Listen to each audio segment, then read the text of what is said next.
Ladies and gentlemen, welcome to the Bullpen.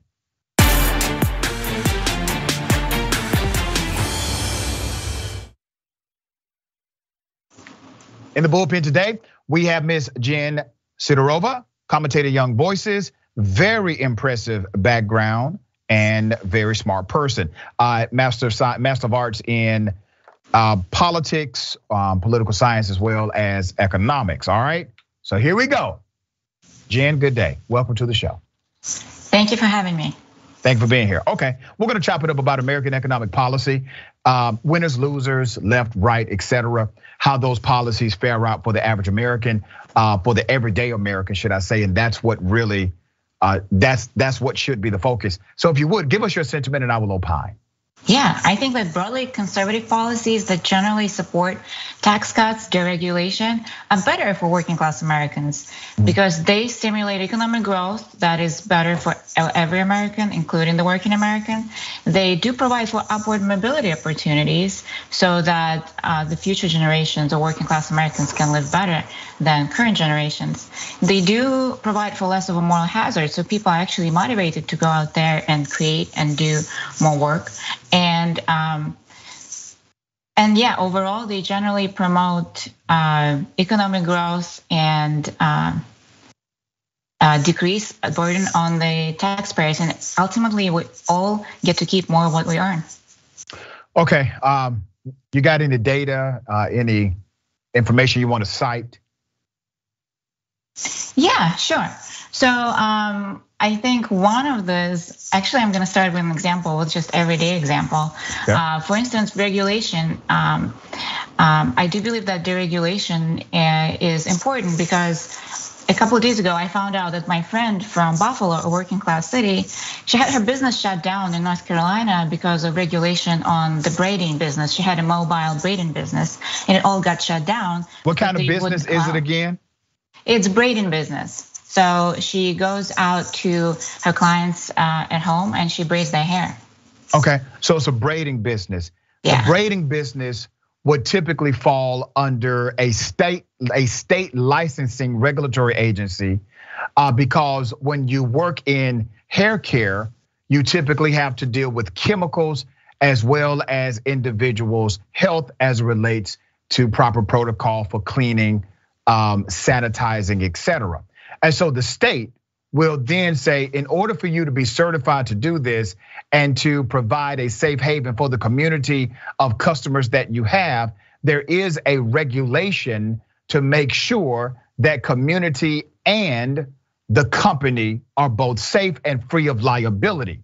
If you decide not to engage in those bare minimum processes so that you can decrease your liability, operate in good faith, make sure your standards are up to par with the community, then that person can sue you. And because you did not engage in a good faith practice nor obtain the proper license, you leave yourself completely vulnerable to what's called tort action. So you do understand why the regulatory agency is in place. It is to protect the consumer and the company.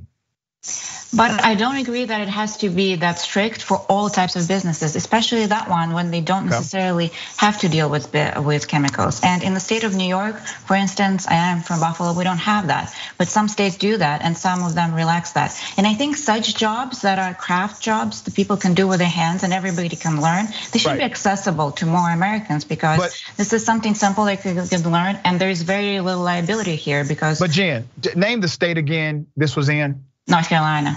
In North Carolina, it is not illegal to braid hair. Pretty much. No, it's not. You're wrong. North Carolina, unless you're operating a business, if you're not operating a business, you can braid anybody's hair you choose in North Carolina, and there is no prerequisite certification, no licensing required. Are you aware of that? Right. What I meant obviously was the business, right? So well, if you're operating a business, you got to have a business license to operate that business. That goes for any business, madam. That's not just in the world of hair care. That goes for any business. But they are not allowing for cosmetology, mobile cosmetology services.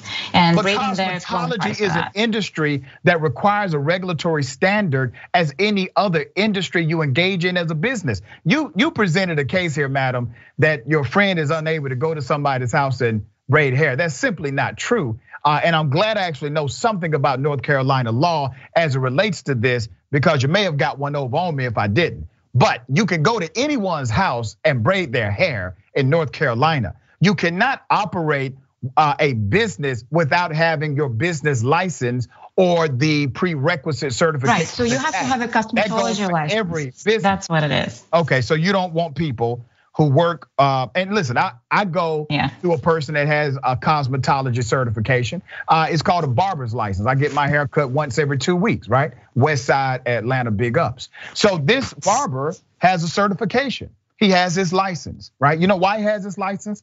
He has his license because there's a standard of care, not just the skills of cutting hair, but understanding the rules as it relates to sanitizing the equipment and other variables that connect to the industry and health of the person they are servicing. These things are not adversarial to the majority of individuals who are engaged in business.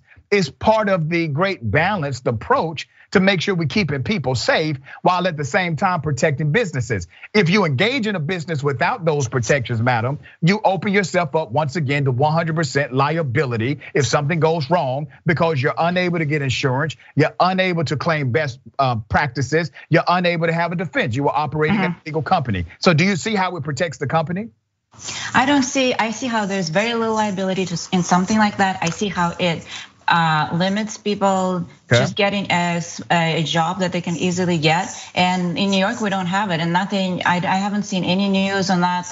Anybody getting in trouble for doing something for a business like braiding, because it doesn't qualify as a cosmetology business. But you can go and braid somebody's hair. That's not the prohibition. You can't operate a cosmetology business without having a certification. Or I'm repeating myself, but I think you understand my point. You went to college, you got multiple degrees, right? Why?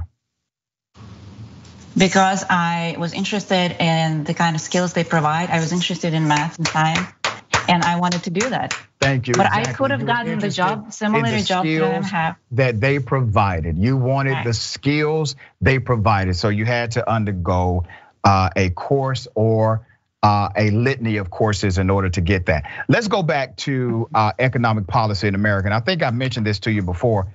So regulation, the industry of regulation, I think, has to strike a balance. I do believe there is a such thing as overregulated markets, and I think there's also a such thing as underregulated markets. I think both exist. I think this stuff exists on the spectrum. Unfortunately, in the political realm, we have decided to argue this from the extremes. Where there's one side that says, regulation, regulation, regulation, and another side says, let's dismiss all regulation and let's see what happens. I think it needs to be balanced. Would you not agree with that general sentiment? There is things that government needs to protect, like private property, right? So we can't really have no regulation in that sense, because some certain things need extra motivation for people not to violate other people's rights, including private property. With that said, there's specific industries like, I would say, rent control or housing regulation that can be in specific states in particular, but overall, we even saw that during the pandemic when there was an eviction moratorium, where the government is trying to do something, is trying to kind of extend the privilege, but what it ends up doing is that it increases the prices on housing. And I think we saw that specifically with housing and after the pandemic and even during that. So in those cases, I don't believe that, even though I think both sides would agree on the outcome that people need better housing conditions, there needs to be more housing availability. The tool of regulating it as just like limiting the rights of the business people or what they can do with their businesses, and almost like expropriating other people's property. It's almost like housing the British soldiers. It's almost in that realm. So that sort of regulation, I don't agree with. What's typically the purpose of regulation? Right, what's typically the purpose of regulation? It's to protect the individual. Right, it is to protect the general public. So you have banking regulation to protect from lenders who would be predatory. You have, so you agree with that regulation? Well, if you mention banking, actually credit card industry is not regulated by the government. There's a standard that's created by the credit card companies and they follow that. That's another example how we don't actually, Jen, I'm gonna ask you to do some homework on that. That's actually untrue. This was under the Obama administration. They brought credit cards under the banking and finance statute, so they are regulated by the federal government and they have to follow those rules set forth by the federal government. So what you just said is untrue. As far as I know, and my knowledge is from this semester at Georgia Tech, is that the credit card industry, at least certain transactions, at least certain part of it, I gotta be honest with you, man. I don't know what professor has taught you at Georgia Tech. He or she needs to call me.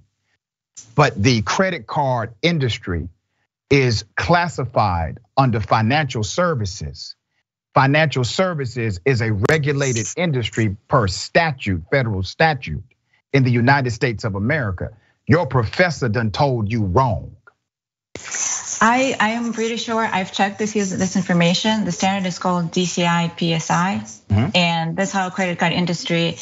Again, certain parts of the credit card industry. I agree that in general, banking is regulated industry, but the way the transaction financial institutions, madam. It's called financial institutions. That's right. That's what it's called by law, not banks. And the way the credit card transactions send the signals, that's regulated by the standard. And the way cybersecurity, the cyber protection on the credit card industry is regulated by the standard. It came out from the industry standard, not from government regulation. I think you're making a different argument with that. When you make a proclamation that credit cards are not regulated by the government, which was your initial proclamation, that's patently false. That's just not true. Credit card transactions or the credit card industry is a financial institutions industry and it is regulated by the federal government. There are some aspects of banking that are not regulated by the federal government as well. All right, there are aspects that are. Okay, and that's the argument I'm trying to make. There is. But that's not the argument you made initially, madam. In all due respect, that's not the initial argument you made. I might have expressed myself in the way that wasn't understood right away, but the point being is that there is precedent that we don't necessarily have to have strict regulation for us to function and for us to have productive outcomes and economic growth. Yeah, I mean, you use the word strict, and I can see that based on some context, right? As I said before, I'm not a all the way deregulate, all the way regulate. I'm actually in the middle with some things, but it needs to make sense. It needs to make sense. And listen, the bottom line of profit cannot be the agenda for deregulation. And typically when we talk about deregulation or deregulating a particular market or industry, we're doing that because of a business model rather than a people model. We want that industry deregulated in order to expand the business prowess and profitability of the company rather than to protect those who would engage in that particular product or service. We need regulation, madam, because regulation is the reason why we can buy a car. And if the car breaks down in 1 hour, if there's a false representation made, there's a regulation standard that says they can't do that under tort rule, under tort law in the United States of America. That's an actionable approach. There's a regulation that lets us know if a particular product is purchased and that product should perform a certain way and it does not, well, guess what? I have a reason to go back to that manufacturer because it's under a regulated market. Regulated markets typically are created to protect the general community. There has to be a balance. It cannot simply be the sentiment or the desire of the for-profit companies to change or deregulate so they can make more money. Would you not agree with that? I think that you said a very important thing, that that regulation is intended to, the intention, the whole bit before regulation is to protect the consumer. But what it ends up is it's hiking prices for the consumers in the examples that I mentioned. That is correct. Sometimes consumers do pay a little more for regulation. That is accurate. But when you look at the benefit of paying 2 cents more or 3 pennies more here and there for particular products, you have a systemic health dynamic that has saved lives, prevented disconnect, and helped individuals rather than hurt them. You gotta understand there's a balance here, and you're right. Consumers do pay more sometimes for regulated industries to protect the general community at large. You have a problem with that?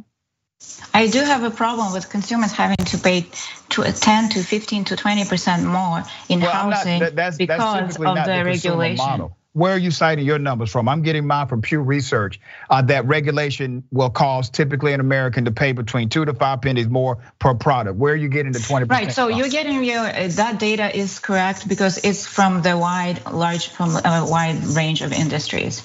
And sometimes, if we just cancel like Amtrak, we're only gonna get $10 back on our tax return. That's not gonna be anything, right? There is parts of regulation that are very small. All right, are you for regulation in, let's say, hospitals? Again, hospitals, a lot of best practices that they have just came out from their own experience, from their standard. But are you for government regulation of hospitals? Or let's say prescription medication, you for regulations for that? Or what about the Food and Drug Administration? I think prescription regulation actually makes prescriptions more expensive. Okay, so what about the FDA? Are you against the FDA, Food and Drug Administration, regulating safety standards for food we consume? I actually do believe there could be a lot less regulation there. Okay, but you believe in some regulation there. You're okay with some of it, just less. Protecting basic rights like private property, but a lot less. Not less, but a lot. If somebody makes poisonous food and they put it on the shelf, you're okay with that? Businesses are not going to be motivated to make. They're going to be motivated to make profit, madam. They're going to be motivated to make money and cut corners without any level of regulatory standard. All right, I'm being told that we got to wrap up for the next show. Okay. I do appreciate you being on the show as always. We'll have you back, okay? Thank you.